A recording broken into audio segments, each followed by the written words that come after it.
What are the things that you should be doing every single day with your dog to guarantee success, to have the dream life with your dream canine companion? I'm Will Atherton. I'm a canine behaviourist, and my goal is to keep all dogs out of shelters and off the euthanasia table. This dog has been abused and neglected and has a wide variety of behaviour problems because of it. I'm going to foster him for 7 days and show you exactly what can be achieved with loving leadership.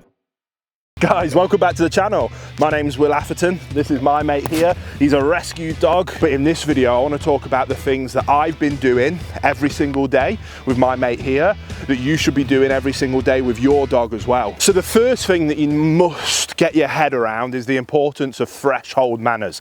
And by thresholds, what we mean is any entrance or exit that takes your dog from one environment through to the next. That could be their crate, out of their crate, it could be the room into the crate, it could be every single doorway in your house, in particular the ones that take them to the outside. It could be gates while you're out on your walk. Anything that is an entrance or an exit that takes your dog from one area to the next, you should be managing with what we call threshold management. What that should look like is that when you come to a threshold, your dog is happy to ideally sit, stay and wait, or at least come to a stop, look up to you for guidance and direction, and you go through that threshold first, welcoming them with you in a calm, relaxed state of mind.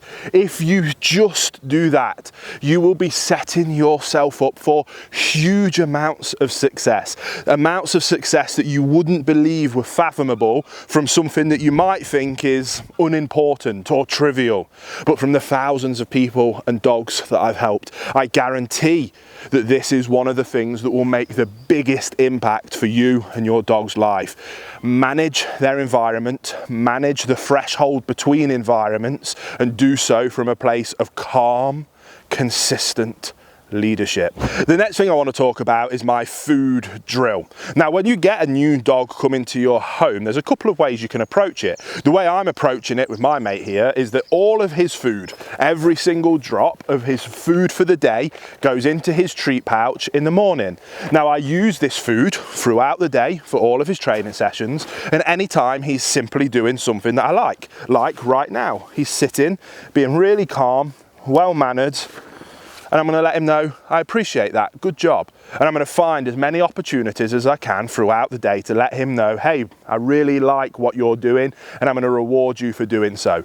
However, at the end of the day, any food that's left then goes into his food bowl and he can eat it like a traditional meal. Sometimes there isn't any left, but once the dog is settled and become an excellent canine companion, you don't have to do this every day. Maybe you just want to feed your dog 2 regular meals because you've got them to a place that you're happy with. That's brilliant, but never leave your dog's food down. Ever, period, for the rest of their life. Use it as an opportunity to every single day build relationship built on your loving leadership. To do that, you fill the dog's bowl up, you put them into a sit and stay, you put the food on the floor, and you do not allow them to have that food until they're sat looking up to you for guidance and direction. When they're doing that and they're being calm and respectful, looking up to you for loving guidance and direction, you can simply then utilize break and they can have access to their food. You can do that in the crate, you can do it in the kitchen, it doesn't really matter, but what is important is that food for a dog is usually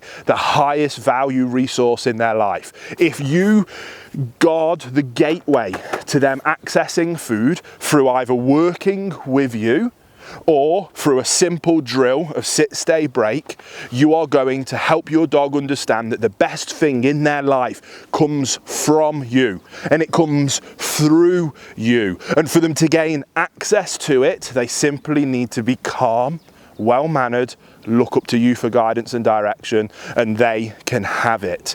Do that every day, and you'll be setting you and your dog up for wild amounts of success. The next thing I think you should be doing every single day with your dog, especially if you've just brought that dog into your home, is crate training. I truly, to my core, believe that every single dog on the planet should be at least crate trained.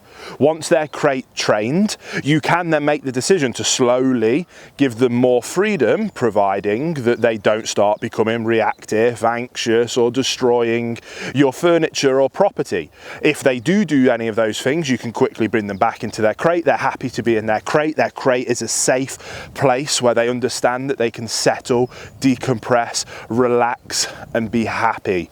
Provide that for your dog, and you will have a happier dog, and you will have a better behaved dog, simply by controlling their environment and giving them a safe space to decompress. And the next thing is exercise. Your dog has physical and mental exercise requirements. All dogs are different, but it doesn't change the fact that all dogs need to have those requirements for physical and mental exercise provided for them every single day. If you do that for your dog, tire your dog out, you will have a happier dog. A tired dog is also a more well-behaved dog. A tired dog is easier to train in most situations. A tired dog is easier to socialize in most situations. A tired dog is easier to teach things like manners, rules, boundaries, and expectations in most situations. And a tired dog will definitely settle down much easier in your home than a dog that hasn't had those needs met, to make sure that every single day you're giving your dog plenty of mental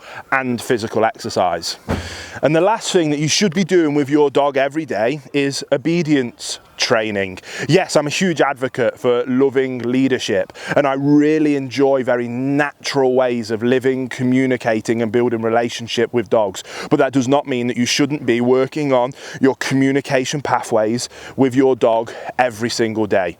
In my opinion, to have a perfect canine companion that's safe and under control at all times, your dog should have a sit, it should have a stay, break, heel, recall, and place. If you can do that with your dog, you can have a wonderful dog no matter where you are. Even if you've got a dog like my mate here who's completely deaf, we can build those commands with hand signals to help him understand what it is that I want from him. And when he makes good decisions, I reward him for making those good decisions, and it allows us to build a relationship where he can trust me because he understands I'm going to communicate to him effectively and from a place of love. Not only what I do want, but also what I don't want. We make it crystal clear, no grey areas, and he's a happier dog because of it, because he has no anxiety and he has no fear around what he should do and when. In any given situation, he knows he simply needs to look up to me for guidance and direction, and with those fundamental basics of obedience, I can ask him what it is that I want from him and keep him safe, reliable, and under control at all times. So they're the things that I think you should absolutely be doing with your dog every single day if you want your dog to be a well-behaved, well-rounded, perfect canine companion. Now, if at any point you're like, how do I even do some of those things? I don't know where to start. Well, don't worry, because that's exactly what this channel is for. So simply subscribe to the channel. We make videos every single week explaining exactly how you can achieve the same amount of success yourself at home. So thank you so much for watching. Come and say hello over on Instagram, but I can't wait to see you on the next episode.